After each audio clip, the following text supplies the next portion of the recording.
आप सबका मेरे channel Kiran education by Alka Kiran में स्वागत है। आज मैं बायोलॉजी का चैप्टर जीव जनन कैसे करते हैं के अंतर्गत पुष्पीय पौधों में लैंगिक जनन के बारे में बताने जा रही हूँ। तो देखते हैं पुष्पीय पौधों में लैंगिक जनन की क्रिया किस प्रकार होती है और उसके कौन कौन से भाग होते हैं। तो चलिए सर्वप्रथम, जैसा नाम पुष्पीय पौधे यानी लैंगिक जनन की क्रिया पुष्पीय फूल वाले पौधों में ही होती है। जैसे कि पता है कि पौधे के भाग होते हैं जड़, तना और पत्ती। पौधे के भाग कौन कौन से हैं, उसी तरह से पुष्प के भाग होंगे जड़, तना, पत्ती, फूल और फल। ये हुए पौधे के भाग। उसी तरह से पुष्प या फूल पौधे का जनन भाग कौन सा है,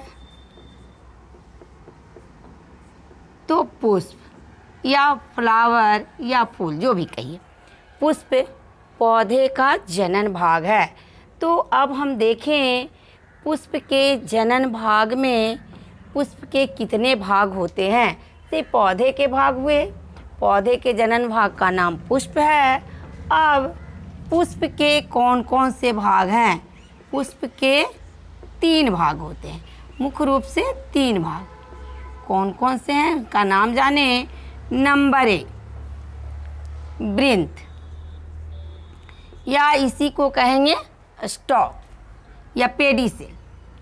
वृंत या पेडिसेल, ये क्या होता है, तो पुष्प तने के द्वारा जिस डंठल से जुड़ा रहता है उसे वृंत कहा जाता है।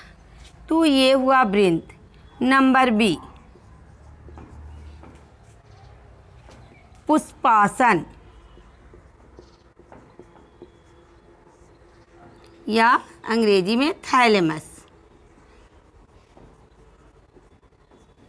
वृंत ऊपर जाकर एक चपटा रचना बनाता है जिसे कहते हैं पुष्पासन। इसको हम ऐसे देख सकते हैं।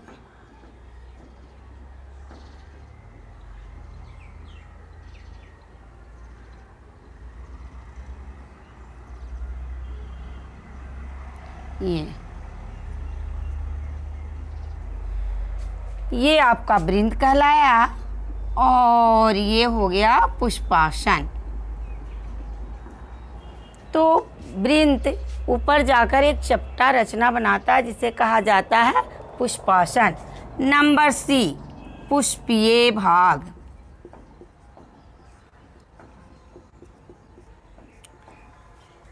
पुष्प के सभी भाग को जो जनन में भाग लेते हैं उसको पुष्पीय भाग कहा जाता है।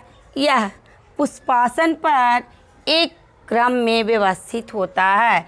तो इस तरह से पुष्प के मुख्य रूप से 3 भाग हुए। वृंत जिसके सहारे पुष्प तने से जुड़ा होता है, पुष्पासन वृंत का ऊपरी फूला हुआ भाग जिस पर पुष्प के सभी पुष्पीय भाग व्यवस्थित होते हैं, और पुष्पीय भाग जो जनन में भाग लेते हैं। अब हम देखें कि पुष्पीय भाग में कौन कौन से भाग हैं।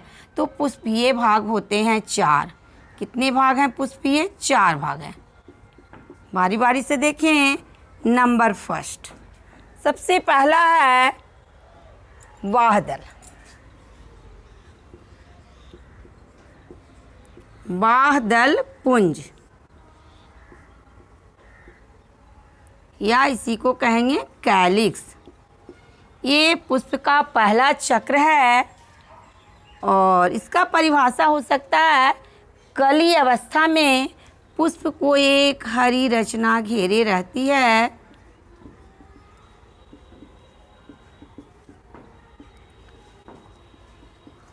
पुष्प को घेरने वाली रचना।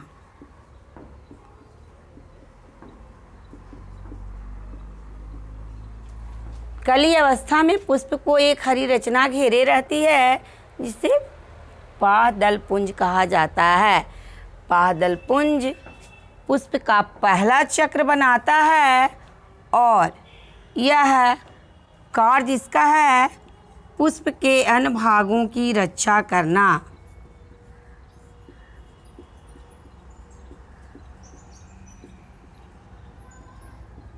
अन्य भागों की रक्षा करना, ये हुआ बाह्यदल पुंज। अब बाह्यदल पुंज की एक इकाई बाह्यदल पुंज, पुंज का माने समूह होता है, तो बाह्यदल पुंज बहुत सारे मिलकर बने। एक इकाई का नाम है बाह्यदल पुंज के एक इकाई का नाम है बाह्यदल। अब हम आ जाएं नंबर 2। फिगर में देख सकते हैं ये बाह्यदल हो गया, इस तरह से दिखता है बाह्यदल। और अब दूसरा दल पुंज, इसको कोरोला कहते हैं। पुष्प के रंगीन भाग को कोरोला कहा जाता है।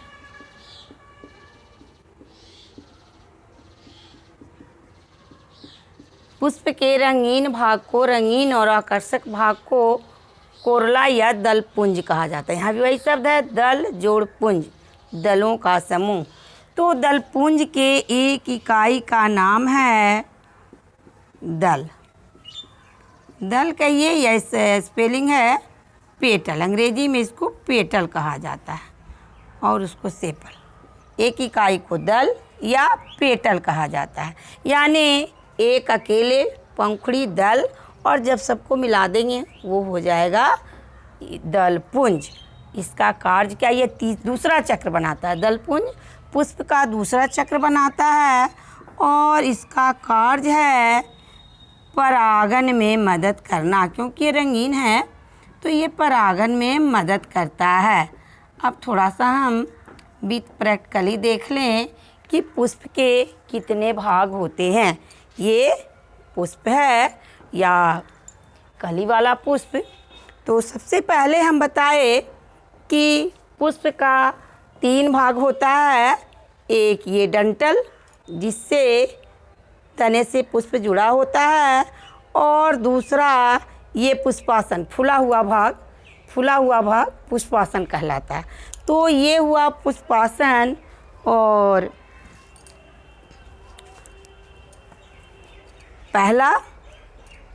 पहला भाग वृंत, फूला हुआ भाग पुष्पासन, और ये सब पुष्पीय भाग कहलाए।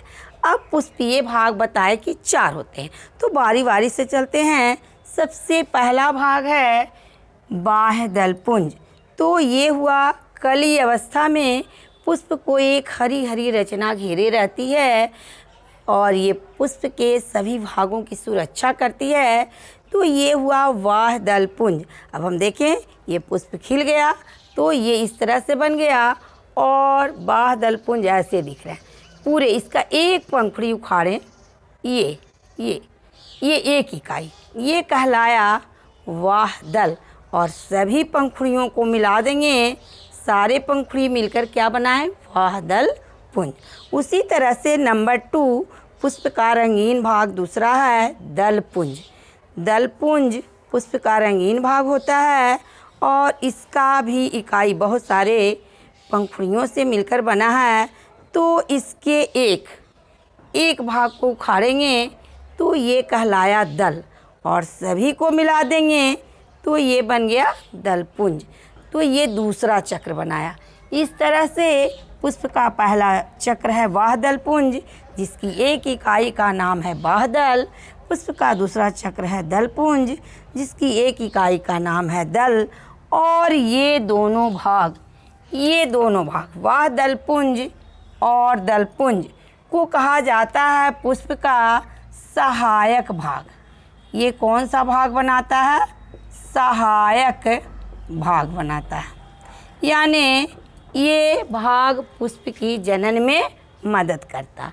अब हम देखें पुष्प का तीसरा और चौथा भाग। तो देखते हैं।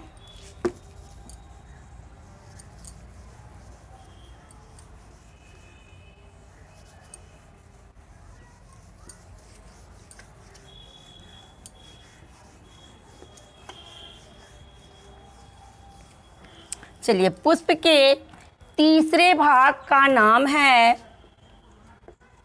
पुमंग। तीसरे भाग का नाम है पुमंग, जो पुष्प का नर जनन भाग है। नर जनन भाग है और इसकी एक इकाई का नाम है पुंकेसर। एक इकाई क्या कहलाती है? पुंकेसर कहलाती है। और ये पुष्प का तीसरा चक्र बनाता है। कौन सा चक्र है? पुष्प का तीसरा चक्र। कार्य क्या है? इसका कार्य हो गया पराग कण का निर्माण करना।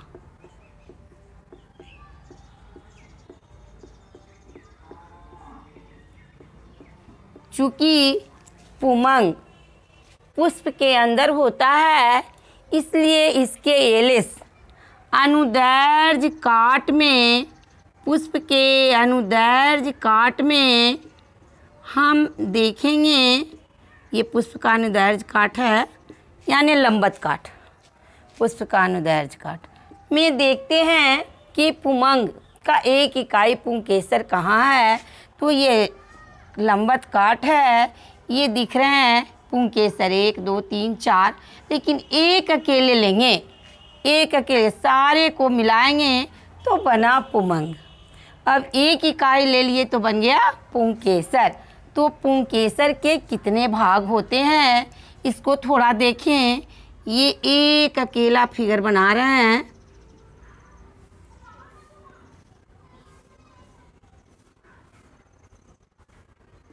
ये सबसे ऊपरी भाग है। ये पुंकेसर के भी 3 भाग होते हैं। कितने भाग होते हैं पुंकेसर के? 3 भाग।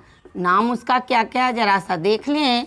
सबसे ऊपरी भाग का नाम है परागकोश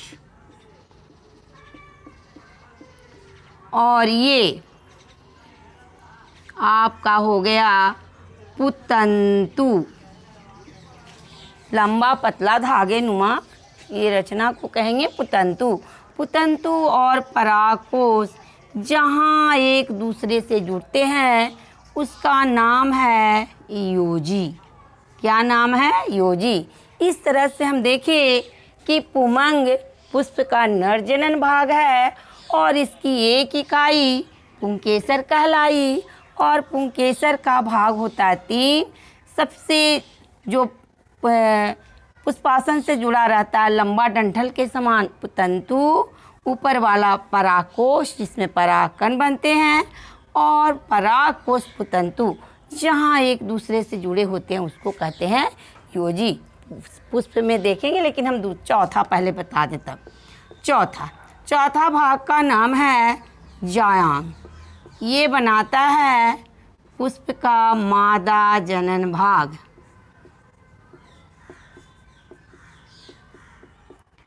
इसका एक इकाई उसमें ये इसकी संख्या 1 भी हो सकती है, 2 भी हो सकती है, बहुत सारी हो सकती है, सब मिले हुए भी हो सकते हैं, अलग अलग भी हो सकते हैं। जायांग की एक इकाई का नाम है स्त्री केसर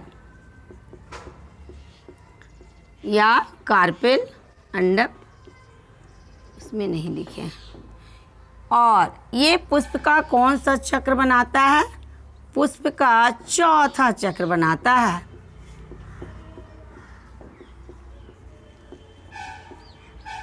इसका कार्य क्या है? निषेचन के बाद फल का निर्माण करना।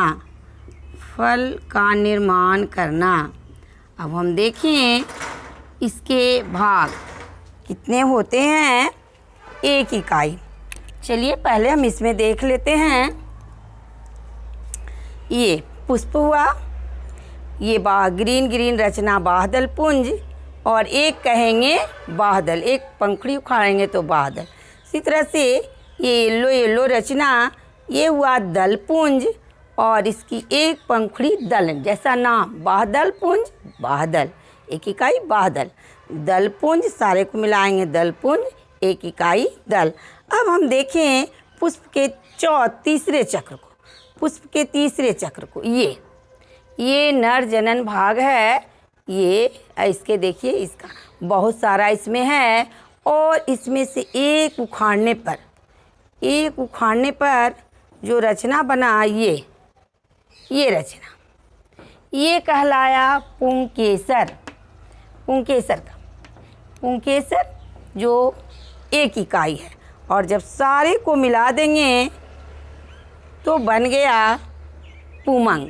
जब सारा मिल गया तो पुमंग, लेकिन एक अकेले छोटा सा भाग एक अकेले कहलाया पुंकेसर।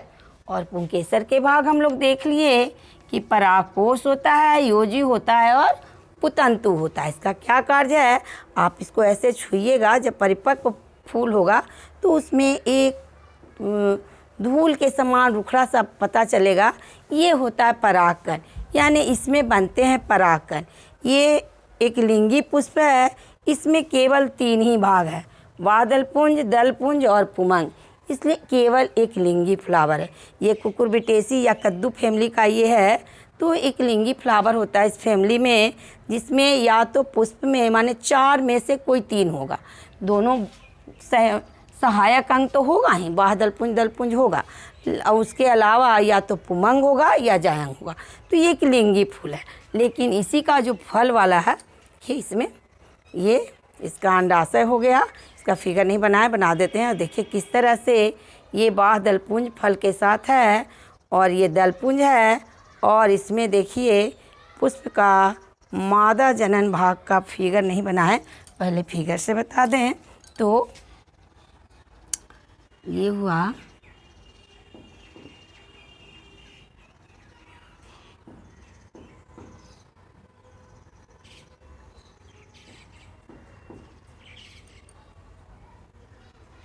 ये जायांग का एक इकाई या स्त्री केसर इसको कह सकते हैं, जिसका सबसे नीचे वाला भाग का नाम है अंडाशय।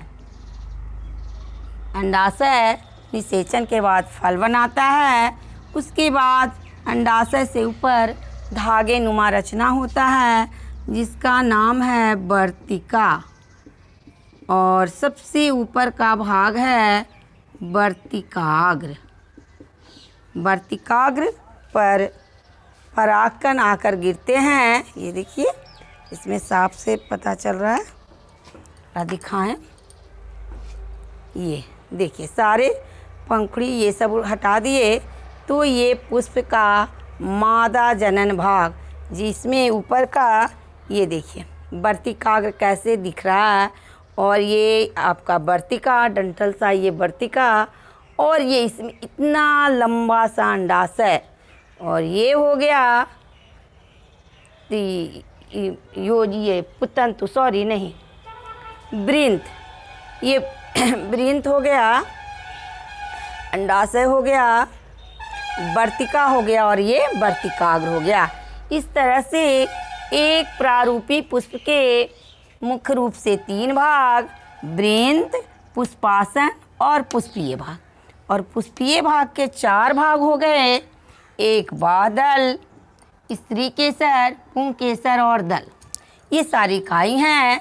वाहदल एक अकेला है, जब वाहदल सारे मिल जाएंगे तो वाहदल पुंज, दल एक अकेले का नाम, एक इकाई का नाम, और सारे दल मिल जाएंगे तो दल पुंज।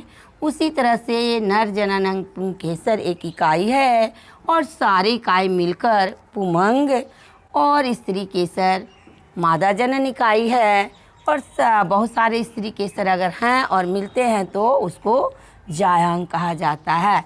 इस तरह से पुष्पी पौधों के ये सब जनन अंग हुए, और अगले भाग में पुष्पी पौधों में कैसे परागण, निषेचन और बीज का निर्माण होता है ये।